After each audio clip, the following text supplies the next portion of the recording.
Hello, my audience. I'm reviewing Spider-Man 2002 video game. This game holds up very well. I give it a 10 out of 10. And the performance are very well in the game, the voice acting.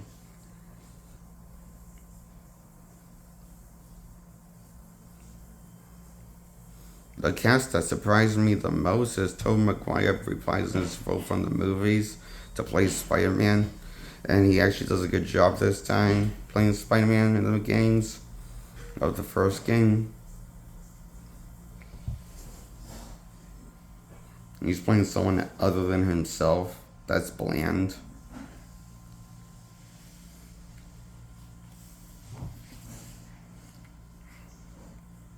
And this is a linear, this ain't an open world game like the new Spider-Man games now these days.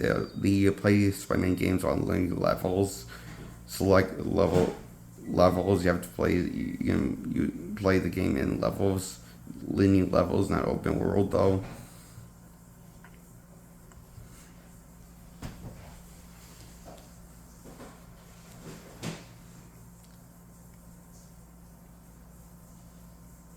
And this game loosely follows the plot of the movie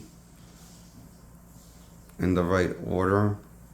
It mostly has to make original ideas for it to tell a different story, and with more comic book nods to the source material, with more comic book villains like Scorpion and Vulture and Shocker, and besides Goblin are in this game.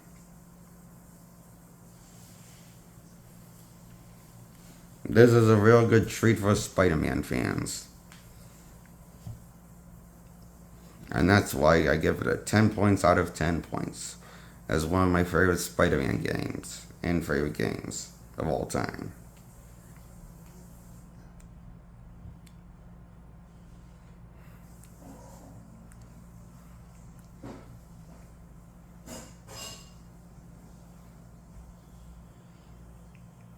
Is why I give it 10 points out of 10. Now I'm going to talk about Spider-Man 2, the video game. And I give that one a 10 out of 10 as my final verdict. The 2004 Spider-Man game called Spider-Man 2 came out to promote the movie Spider-Man 2 from 2004. And this one actually doesn't really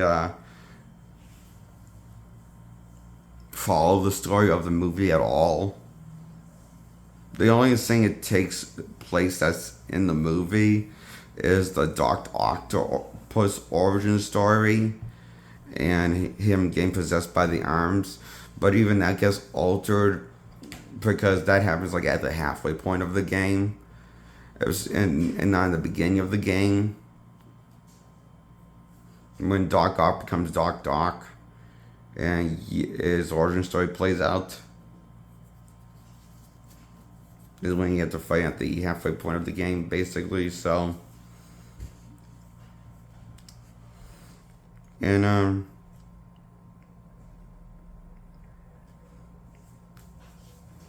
there's a bunch of side quests that you have to beat in the open world can beat, and some of them are really stupid, like or really hard to do, almost impossible for me to do right.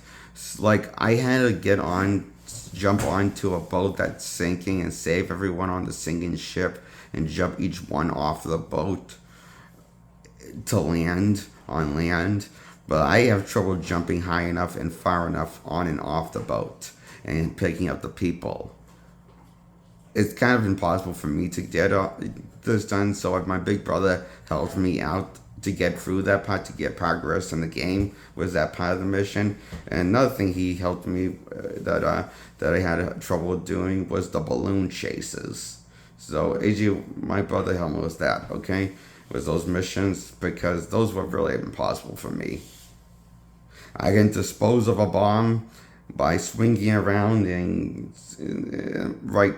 I can dispose of a bomb. I can do the other tricks, but I can't jump on a singing boat and off of it with perfect timing accuracy, and I can't really always get the balloon before it flies off.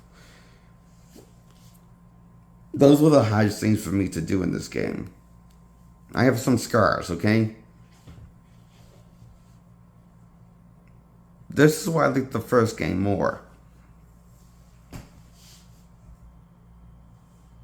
In the Spider-Man video game trilogy run. Number 2 is my least favorite game. It also has less sharper, crisper, quick graphics where the characters look comic book accurate like themselves. But that's also because it was open world for his time, and he had like make some budget cuts. So I understand it was new for new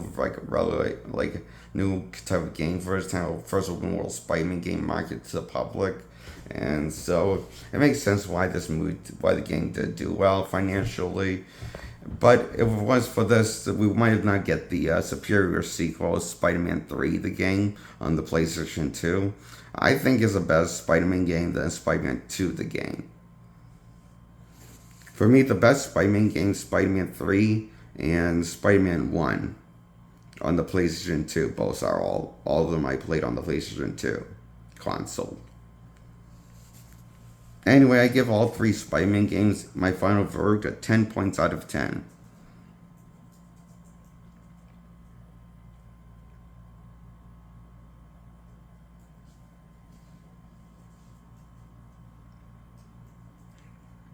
Can you not move your feet? That's distracting me. Or can you move it like without like on the floor and stuff? Like that? Yeah. So I'm not looking at it.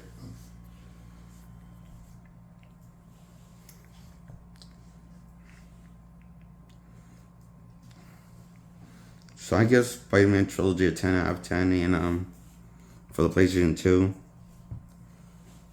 And Maguire replies his role in all installments of Spider-Man run. And so does J.K. Simmons as James Jonah Jameson is in Spider-Man 2 and Spider-Man 3. I don't remember Jameson making an appearance in Spider-Man 1, the game. Come thinking, where was he in Spider-Man 1, the game? I forget. I don't think he was in it. He was mentioned, but he never, his voice never came, his character never appeared.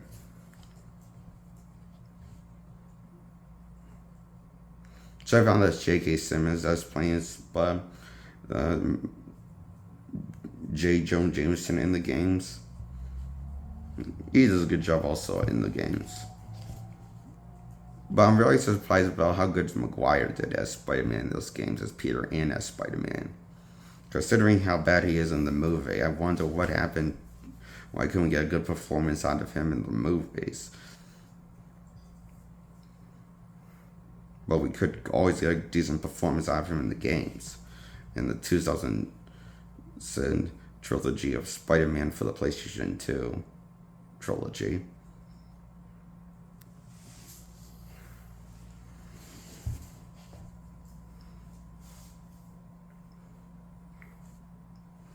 That's why I give them all 3 a 10 out of 10 points.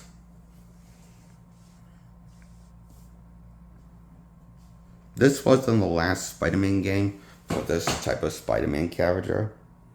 You might know the games, or you might not have heard of this game. It wasn't as popular as the first 3 ones. So, this Spider-Man game was called Spider-Man Friends or Foe, which acts as a Spider-Man 4 to the games. As someone plays Maguire's Spider-Man, someone that's not Maguire voices Spider-Man. And beat 'em up levels, or beat 'em up selected level games. The is a beat 'em up game levels you get to do. And for each boss you beat in the level, you get to add him to your team of characters you can play as. And later you get to play as a black suited Spider-Man in the last level, and you get to play as him and unlock him to play about. And that's my review on Spider-Man Friends or Foe. I give it 10 points out of 10. And why is one of the best Spider-Man games of all time. My least favorite is Spider-Man 2, even though I love that game and all. My least favorite is Spider-Man 2, mostly because of the boat and chasing the balloons. So many balloons. I still have nightmares a little playing that game because of the balloons of chasing, because the kid wants me to get the balloons and I can't always jump to the boat right accurate because I can't build enough power in my jump. I need my brother to help me with that. Took the two of us to beat that game.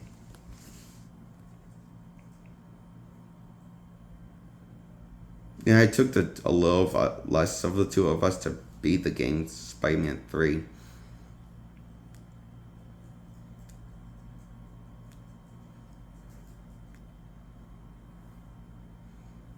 And less of the two of us to play the game Spider-Man 1 to beat. And I beat my Spider-Man 4 games for into a throw all by myself. But that was because it was the easiest if it's a beat 'em up game. So I wish I kind of a pro at it. Playing beat 'em up games with combo characters, turns out. So I enjoyed this franchise of Spider-Man games. I give it 10 out of 10 each game. The 2000 Spider-Man games was Tobey Maguire's Spider-Man. Never. There's 4 games to play. And I also want to talk about the Nintendo Game Boy version of Spider-Man 2. Because that's a different game all around. It's not an open world game, it's a linear level game. And I want to give that a 10 out of 10. I really like the opening level where you get to smash through glass while trying to deliver this pizza on time. You have to smash through buildings, run through buildings, and swing around the block and smashing through buildings and windows to deliver the pizza on time.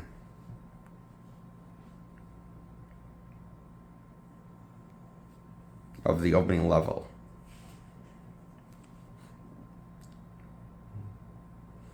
And then you get to play Dr. Octopus on the train. You know, to be honest, it actually basically follows the plot beat for Spider-Man 2, the movie. And it's actually a more faithful representation of the movie from Sam Raimi than the game of Spider-Man 2 open world game that sold more than the Game Boy game version of the game.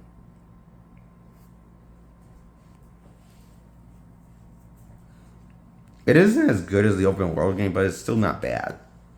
It's a fun playable beat 'em up linear level games. You have linear levels to play as Spider-Man. So it's pretty fun. Nice graphics for a Game Boy.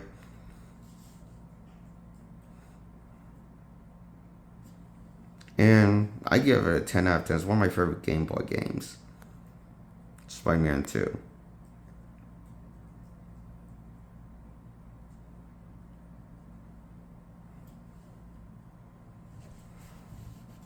Not as good as the Game Boy game called Daredevil for promoting 2003's Daredevil game. I love that game.